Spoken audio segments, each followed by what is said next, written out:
Bapak Ibu saudara-saudari yang dikasihi Tuhan, apa kabar? Semoga kita selalu dalam keadaan baik dan sehat-sehat di dalam kasih karunia Tuhan. Saudara-saudari, beberapa waktu yang lalu mungkin kita pernah mendengar istilah geng cinta. Ya, istilah ini muncul sejalan dengan kemunculan film AADC. Ada apa dengan cinta? Yang digambarkan bahwa di dalam film itu ada sekelompok anak muda yang selalu digambarkan bersama-sama dalam suka, dalam duka, dalam kesedihan, dan juga mungkin kegembiraan. Mereka digambarkan kompak dan selalu kemana-mana bersama. Bapak Ibu saudara-saudari, mungkin di dalam komunitas kita ada juga yang namanya geng-geng seperti ini. Ada geng A, ada geng B, ada geng C yang ya mungkin saling bersaing satu dengan yang lain. Demikian juga dalam bacaan yang pertama, rupa-rupanya geng-gengan ini ada, Bapak Ibu saudara-saudari.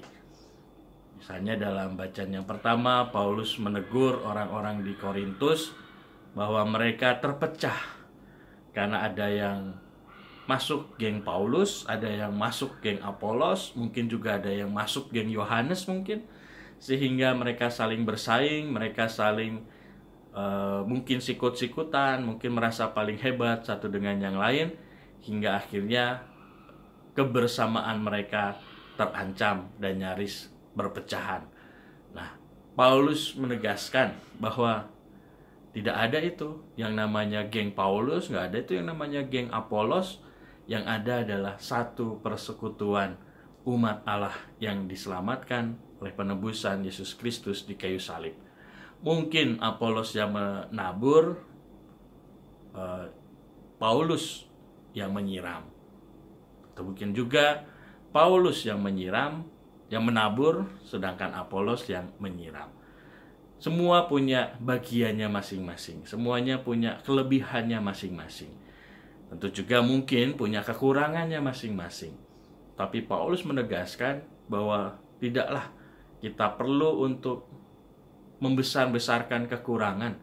Yang kita perlukan adalah bagaimana dengan kelebihan dan kekuatan kita itu, kita bisa saling bekerja sama, kita bisa saling bantu-membantu, bahu-membahu, untuk akhirnya menyebarluaskan kerajaan Allah di dunia ini. Bagaimana mungkin kita bisa membesarkan kerajaan Allah kalau kita sendiri saling berkelahi satu dengan yang lain?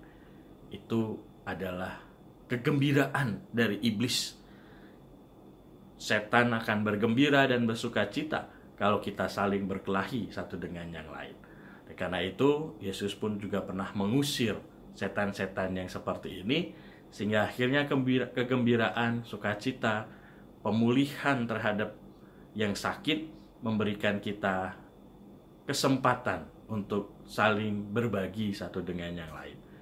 Ya Bapak Ibu, saudara-saudari yang terkasih, buat saya mungkin geng-gengan itu wajar, tetapi menjadi tidak wajar kalau geng-gengan tersebut akhirnya membuat keterpisahan, perpecahan, rasa dengki dan iri satu dengan yang lain.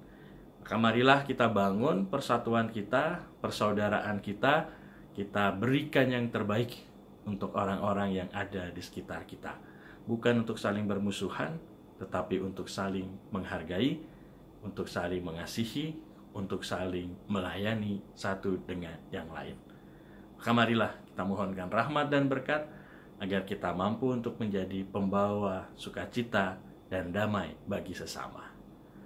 Kemuliaan pada Bapa dan Putra dan Roh Kudus, seperti pada permulaan, sekarang, selalu, dan sepanjang segala abad.